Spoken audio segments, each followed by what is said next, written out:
নিরাপত্তা ইস্যুতে কোনো আপোষ করবে না বিসিবি। টি-20 বিশ্বকাপের ভেন্যু পরিবর্তন না হলে টুর্নামেন্ট ওয়াক ওভার করবে বাংলাদেশ।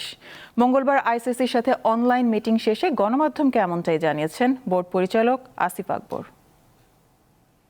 আগামী 7 ফেব্রুয়ারি ভারত ও শ্রীলঙ্কার যৌথ আয়োজনে শুরু হবে 2026 আইসিসি টি-20 বিশ্বকাপ। এক মাসের মতো সময় থাকা বিশ্ব আসরের সূচি থেকে ভেন্যু সবকিছু ঠিক, তবে আইপিএল থেকে মোস্তাফিজকে বাদ দেওয়ায় শেষ সময় লেগেছে গন্ডগোল। দোলা চলে পড়েছে বাংলাদেশের টি-20 বিশ্বকাপ ভবিষ্যৎ। ক্রিকেট বাজ থ্রুতে যত নিউজ হচ্ছে, যেখানে হচ্ছে এর বাইরে কোনো অথেন্টিক কোনো নিউজ হচ্ছে না আইসিসির থ্রুতে।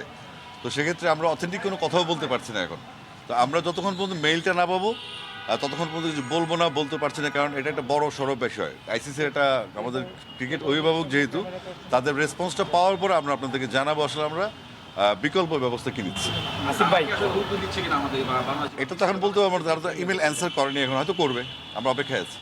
ভারতে বর্তমান পরিস্থিতিতে বাংলাদেশ দলের নিরাপত্তা নিয়ে সংশয় তৈরি হওয়ায় গেল রোববার আইসিসিকে এতে ম্যাচ ভেন্যু পরিবর্তনে জোরালো দাবি তোলা হয়েছে। মঙ্গলবার পর্যন্ত আইসিসির পক্ষ থেকে কোনো জবাব আসেনি, যদিও বোর্ড কর্তারা সাফ জানিয়েছেন ভেন্যু পরিবর্তন না হলে টুর্নামেন্ট বয়কট করবেন তারা। আমরা সিদ্ধান্ত নিয়েছি আমরা ইন্ডিয়ায় খেলতে যাব না আমাদের সিকিউরিটি রিজনে, কারণ এখানে আমাদের মিডিয়া, আমাদের সাপোর্টার্স, আমাদের অর্গানাইজার্স এবং তাদের ফ্যামিলি আছে। তাদের বড় একজন প্লেয়ারের সিকিউরিটি এত সমস্যা হলে এত লোকের সিকিউরিটি কীভাবে দিব আমরা? আর ওখানে যদি কোনো স্যাবোটাজ হয়ে যায় সেটা দায়িত্ব কারা নেবে? তবে সংশ্লিষ্ট সূত্রগুলো ইঙ্গিত দিচ্ছে ক্রিকেটের বৈশ্বিক নিয়ন্ত্রক সংস্থা 2-1 দিনের মধ্যেই এই বিষয়ে একটি আনুষ্ঠানিক বিবৃতি দিতে পারে। এটা তো কোনোভাবেই উচিত না। খেলাধুলার জায়গায় খেলাধুলা চলবে, মিউজিকের জায়গায় মিউজিক চলবে, রাজনীতির জায়গায় রাজনীতি চলবে, বাট রাজনীতির বাইরে কোনো কিছুই না। তো এই রাজনীতিটা আসলে আমরা শুরু করিনি, যারা শুরু করেছে তাদেরকে শেষ করতে হবে।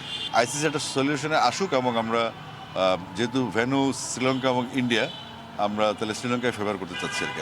ভারতীয় উগ্রবাদীদের হুমকিতে মোস্তাফিজুর রহমানের আইপিএল খেলা হচ্ছে না সুযোগ লুফে নিয়েছে পাকিস্তান সুপার লিগ। পিএসএল এর অফিসিয়াল পেজ থেকে সামাজিক যোগাযোগ মাধ্যমে জানানো হয় এইচবিএল পিএসএল 11-তে যোগ দিলেন কাটার মাস্টার।